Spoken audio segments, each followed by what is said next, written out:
Setiap tahun kita memperingati hari kematian dan kebangkitan Tuhan. Ini mengingatkan kita akan kasih-Nya yang begitu besar sehingga rela mati untuk kita.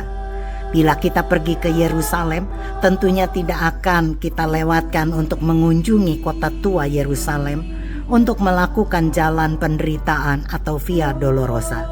Via Dolorosa adalah rute prosesi di kota tua Yerusalem yang menggambarkan jalan Yesus menuju ke salib. Sedangkan arti daripada Via Dolorosa adalah jalan penderitaan.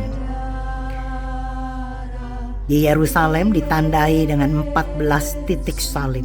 Selain di Israel, tentunya di Indonesia juga ada. Setahu saya ada di daerah Jawa, Manado, Timur Timur, dan banyak lagi tempat yang lain. Juga gak ketinggalan di kota Jakarta, lokasinya ada di PIK 2. Moga video ini mengingatkan kita kembali akan kasih-Nya yang begitu besar buat kita.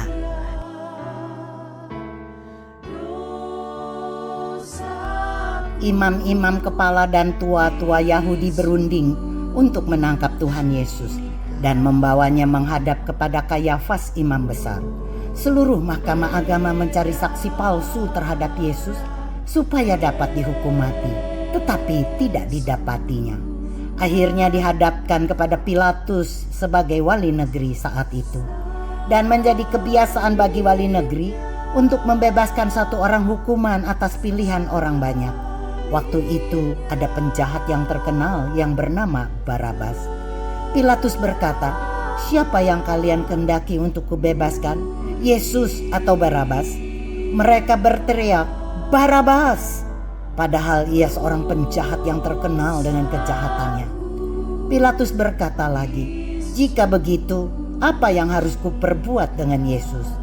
Mereka berseru dan berkata, "Salibkan dia, salibkan dia."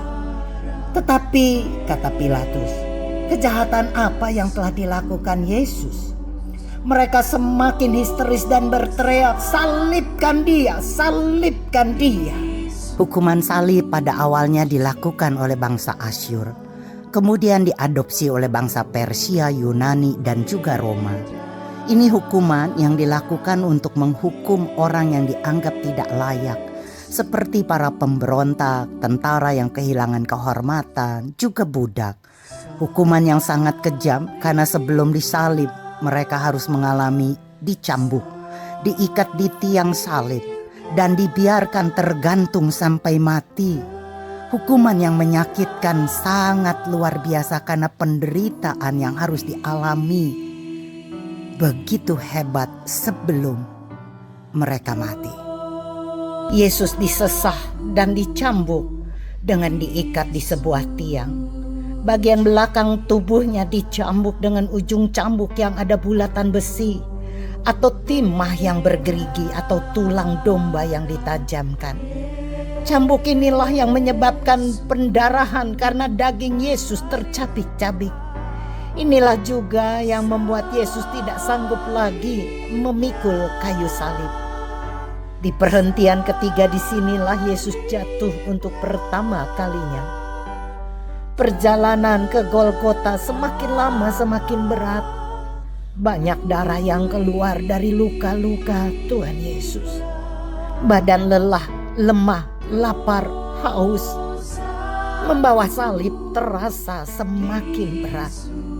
Apalagi diperberat dengan tekanan batin, ditinggalkan, dikhianati oleh bangsanya sendiri dan dijatuhi hukuman mati. Murid-muridnya telah lari meninggalkannya seorang diri. Tetapi di dalam perjalanan sengsara ini, ternyata masih ada Maria, ibunya, yang setia, yang mau menderita bersamanya.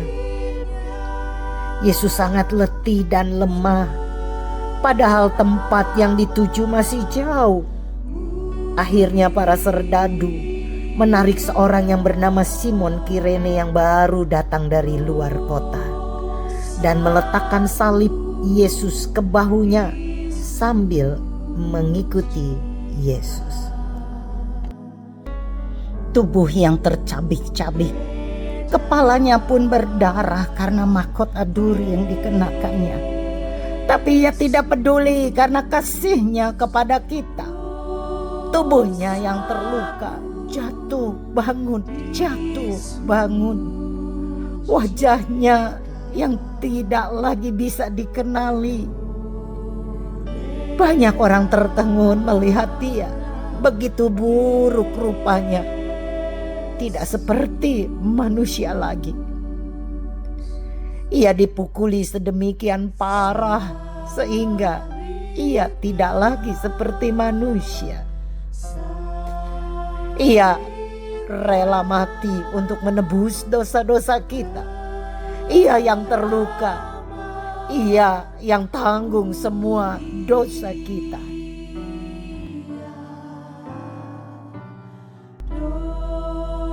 Bukit Tengkorak menjadi saksi bahwa pernah ada seseorang yang bernama Yesus yang pernah mati. Tapi tahukah kita itu karena dosa-dosa kita? Ia mati bagi kita. Tetapi sekarang kita bisa merayakan dengan kemenangan, dibebaskan dari perbudakan dosa.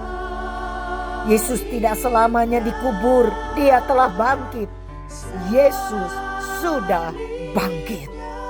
Dan bukan hanya kematian, tetapi juga kebangkitannya membawa kita akan suatu pengharapan kalau kita nanti juga akan bangkit dari kematian untuk menuju kepada kehidupan yang kekal yang diberikan oleh Tuhan Yesus Kristus.